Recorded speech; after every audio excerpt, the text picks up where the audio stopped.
نبی نے یہ کیوں نہیں فرمایا کہ جو قرآن پر عمل کرتے تھے وہ جنتی ہوگا؟ یہ کیوں نہیں فرمایا کہ جو قرآن اور حدیث پر عمل کرتے ہیں وہ جنتی ہوں گے؟ یہاں قرآن کا تذکرہ نہیں ہے، بلکہ آپ نے فرمایا جس پر میں اور میرے صحابہ۔ وجہ اس کی یہ ہے کہ کیونکہ یہ 73 فرقے اسلام کی طرف منسوب ہوں گے نا، تو قرآن کو تو سب مانتے ہوں گے، کیونکہ اگر قرآن کا انکار کر دے پھر تو اسلام رہا ہی نہیں نا، پھر تو اسلام کے فرقے تھوڑی ہوئے۔ تو ان میں ہر شخص سہارا قرآن سے لے رہا ہوگا، دلائل کہاں سے دے رہا ہوگا؟ قرآن سے۔ تو نبی کی حدیث کا مطلب یہ ہوا کہ ان کی قرآن کی آیتوں سے متاثر مت ہونا، بلکہ دیکھنا میرا کس پر عمل تھا، کیونکہ قرآن سب سے زیادہ سمجھنے والا میں اور قرآن پہ سب سے زیادہ عمل کرنے والا میں۔ تو قرآن کی آیت کی کوئی ایسی تشریح اگر کر رہے ہیں جس پر میرا عمل ہی نہیں ہے، اس کا مطلب وہ تشریح غلط ہو رہی ہے۔ جیسے ربیع الاول میں ایک دلیل دی جاتی ہے، قل فبذالک قل بفضل اللہ وبرحمتہ فبذالک فلیفرحوا۔ اللہ سورہ یونس میں فرماتے ہیں ہم نے تمہیں قرآن کی نعمت دی تو تمہیں چاہیے کہ اس پہ خوش ہو جاؤ۔ اب لوگ کہتے ہیں اللہ تو کہہ رہے قرآن کی نعمت پہ خوش ہو جاؤ، تو نبی کی نعمت پہ تو اور زیادہ خوش ہونا چاہیے۔ تو نبی کی نعمت ہمیں ربیع الاول میں ملی ہے تو ہمیں ربیع الاول میں کیا ہونا چاہیے؟ خوش ہونا چاہیے۔ اب یہ قرآن کی ایسی تشریح ہو رہی ہے جس پر نبی صلی اللہ علیہ وسلم کا عمل نہیں ہے، یہ آپ اپنی تشریح کر رہے ہیں۔ کیونکہ قرآن کا اگر یہ مطلب ہوتا تو سب سے پہلے ربیع الاول میں نبی خوش ہوتے اور خوشی مناتے، پھر صحابہ خوش ہوتے اور خوشی مناتے۔ ہم تو دیکھ رہے ہیں نہ نبی نے خوشی منائی نہ صحابہ نے خوشی منائی۔ اب اس آیت کا مطلب کیا ہے؟ اس آیت کا مطلب یہ بھائی تمہیں قرآن کی نعمت ملی ہے خوش ہو جاؤ، تو کسی بھی ٹائم پہ خوش ہو سکتے ہو آپ، اور خوشی منانے کا تھوڑی قرآن کہہ رہا ہے۔ خوش ہونا الگ چیز ہے، خوشی منانا الگ چیز ہے۔ ہم جب بھی قرآن کا سوچتے ہیں ہمیں خوشی ہوتی ہے۔ اب یہ تو نہیں کہ مٹھائیاں بانٹنا شروع کر دیں، ہم گلے میں ہار ڈالنا شروع کر دیں اپنے بھی اور دوسروں کے بھی کہ بھئی قرآن ملا ہے، تو بھئی وہ آج تھوڑی ملا، وہ تو 1400 سال پہلے ملا ہے، اور اب ہم پڑھتے ہیں تو خوش ہوتے ہیں۔ خوش ہونا ایک الگ چیز ہے، خوشی منانا ایک الگ چیز ہے۔ تو ہر آدمی قرآن سے ریفرنسز دے رہا ہوتا ہے۔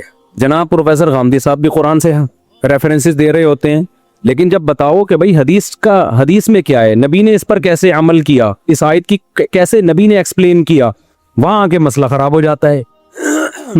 تو اب یہ بات خوب اچھی طرح سمجھیں کہ نبی صلی اللہ علیہ وسلم نے جو یہ فرمایا نا کہ ما انا علیہ و اصحابی، جس پر میں اور میرے صحابہ تھے۔ اچھا، یہاں تک بات ختم نہیں ہوئی۔ بعض حدیثوں کی ایسی تشریح کی جائے کرتے ہیں لوگ کہ جس پر صحابہ کا عمل نہیں تھا، تو نبی نے صرف یہ نہیں فرمایا کہ جس پر میں، بلکہ آپ نے اپنے ساتھ کس کو ایڈ کیا ہے؟ صحابہ کو بھی۔ کیونکہ جیسے قرآن کی آیتوں کی غلط تشریح کی جاتی ہے، اسی طرح حدیثوں کی بھی غلط تشریح کی جاتی ہے۔ 3 طلاق کا 3 ہونا یہ تمام صحابہ کا فتویٰ ہے۔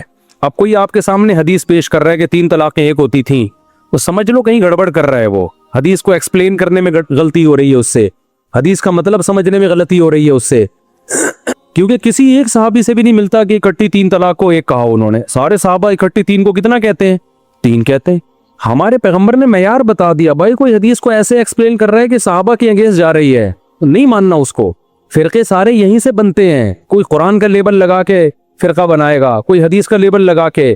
اسی وجہ سے کیا کہا گیا ہے کہ جو جنتی فرقہ ہے نا وہ ہے اہل سنت والجماعت، جو سنت کو بھی مانتا ہے اور صحابہ کے اجماع کو بھی مانتا ہے، جماعت صحابہ کو بھی مانتا ہے۔ قرآن و سنت کی وہ تشریح نہیں کرتا جو صحابہ سے میچ نہیں کرتی۔ اس حدیث سے ہمیں پتہ چلتا ہے کہ بھئی جو اہل سنت والجماعت ہیں وہ جنتی فرقہ ہے۔ سمجھ میں آ رہی ہے بات کہ نہیں آ رہی؟ لیکن آج بڑا مسئلہ یہ ہے کہ جو آدمی کسی بھی غلط چیز کی طرف جائے گا وہ لیبل بہت اچھا لگا لے گا۔ مثال کے طور پر ہمارے ہاں بہت سے حضرات ایسے ہیں جو اسلاف کے اقوال کو نہیں مانتے، نام سلفی رکھ لیا انہوں نے۔ میں سارے سلفیوں کو برا نہیں کہہ رہا، لیکن بہت ایسے ملیں گے کہ اسلاف کے جب قول ان کے سامنے پڑھ پڑھ کے سنائے جائیں وہ نہیں مانتے اس کو، لیکن کہتے اپنے آپ کو کیا ہیں؟ سلفی کہہ رہے ہوتے ہیں۔ رنگی کو نارنگی کہیں، تند مال کو کھویا، چلتی کو گاڑی کہیں۔ جو چلتی ہوئی چیز ہے اس کو لوگ کیا کہتے ہیں؟ گاڑی۔ گاڑی کا مطلب تو گڑی بھی ہے۔ اور جو تند مال ہے اس کو کہتے ہیں جو اتنا بہترین مال کو کھویا، یعنی کوئی ہم نے دودھ بھی کھو دیا یہاں۔ اور نارنگی، حالانکہ وہ تو رنگی ہوئی چیز ہے نا، اتنا کلر پیارا ہوتا ہے، اس کو لوگ کیا کہتے ہیں؟ نارنگی، یعنی رنگی نہیں ہے اس میں۔ تو یہی حال آج کل فرقوں کے اچھے اچھے لیبل میں، اسلاف کی ایک نہیں ماننا، نام کیا رکھ لینا؟ سلفی۔ اہل سنت والجماعت یعنی حدیث اور صحابہ کو فالو نہیں کرنا،